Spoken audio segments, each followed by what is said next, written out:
A gente conversa agora direto em Brasília com a Francine Ferreira, editora de O Tempo da Capital Federal. Cortes do governo federal têm preocupado aí ministros de áreas sociais, né, Francine? Muito bom dia para você. Agora sim. Bom dia para você, Thalita, para você, Guilherme, e também para todo mundo que nos acompanha hoje aqui.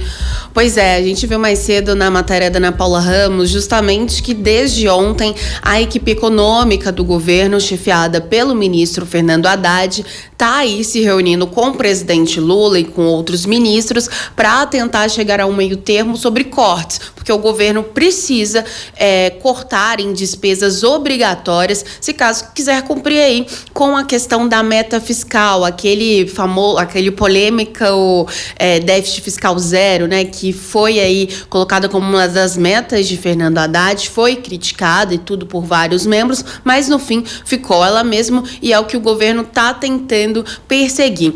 Só que já foram feitos anúncios de outros cortes em outros momentos, a gente lembra aqui de que teve congelamento e bloqueio, mas agora o foco está sendo desses cortes que vão, querendo ou não, atingir áreas sociais também.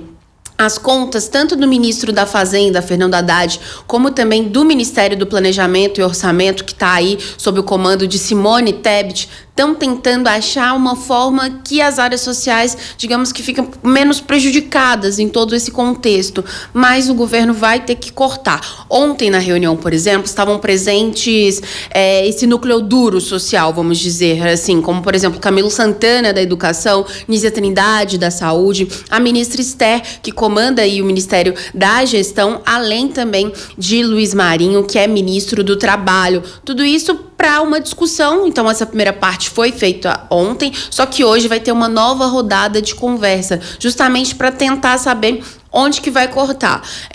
Entre os possíveis cortes aí, estão falando até mesmo para servidores. Outra questão também é do BPC, seguro-desemprego, ou seja, tem muitas cartas na mesa e o presidente Lula, a grande questão é de não... o que ele tem falado para os auxiliares é que não quer tirar nenhum direito garantido. Ao mesmo tempo, tem que cortar, né? Mas o ministro do Trabalho, Luiz Marinho, por exemplo, ele já falou que se caso for feito algum tipo de corte na área dele, sem uma articulação antes, sem uma negociação, ele pede demissão, por exemplo. Então, e tudo isso para quê? Essa meta fiscal aí de déficit zero, essa perseguição por ela, é justamente em função dos últimos acenos do mercado financeiro, que digamos que está inquieto aí com a situação fiscal brasileira. A gente lembra que o dólar, né, bateu 5,80 na sexta-feira, então, desde então, essa preocupação aumentou ainda mais e os esforços do governo são concentrados justamente para, nesta semana, apresentar aí esse plano de cortes e tudo mais, que o ministro Fernando Haddad já adiantou que não vai ter bloqueio nem contingenciamento. Mas, no final das contas, para cumprir o que foi prometido lá atrás, vai precisar cortar, querendo ou não, aí nas áreas sociais. Fran, aí eu lanço a você a pergunta, assim, há espaço, porque eu já vi de alguns analistas sugerindo, mas com os entraves que sabemos existem no Congresso Nacional, há espaço para que, além de benefícios sociais, haja por parte do governo algum tipo de revisão de outros espaços, por exemplo, de benefícios fiscais e de algumas outras concessões que foram feitas, inclusive, pelo governo numa discussão nesse ano de 2024 com o Congresso. Teve briga com Arthur Lira, com Rodrigo Pacheco, teve desoneração no meio do enrosco todo. Você vê espaço político, inclusive, para o governo, de alguma maneira, conseguir fazer cortes dessa natureza ou não? Isso está fora de cogitação.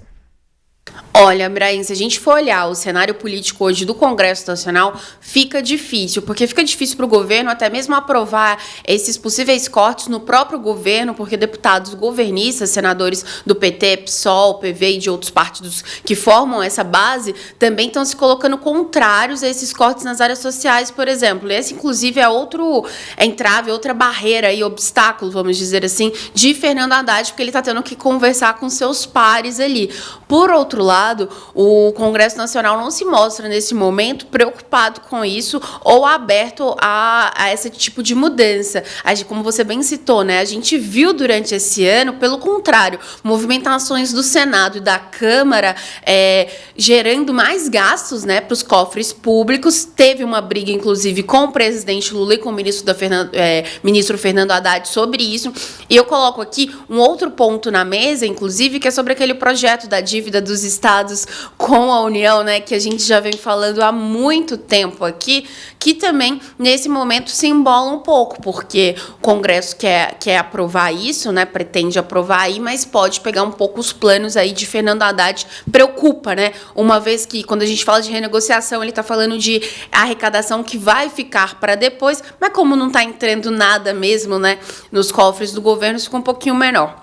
Mas agora é até importante dizer, né, que o foco do Congresso está em outra questão, está em garantir a volta dos pagamentos aí das emendas parlamentares, que só nesse ano foram 50 bilhões de reais, sendo 34 bilhões mais ou menos de impositivas, aquela que o governo é obrigado a pagar. Então ainda tem dinheiro de emenda para ser liberado e o que os deputados e senadores querem é retomar, entrar em um consenso com o STF e aprovar esse projeto justamente para que esses pagamentos aí sim, né, das emendas que dizem respeito a eles, dos interesses deles, sejam aprovadas na Câmara. Voltem a ser pagas, né, melhor dizendo. Bom, acho que é isso. O problema dessa discussão é ela ficar enviesada só pro lado da União, né? Tem que discutir também com o Congresso Nacional, que é quem manda colocar a rubrica e colocar dinheiro em muitas áreas.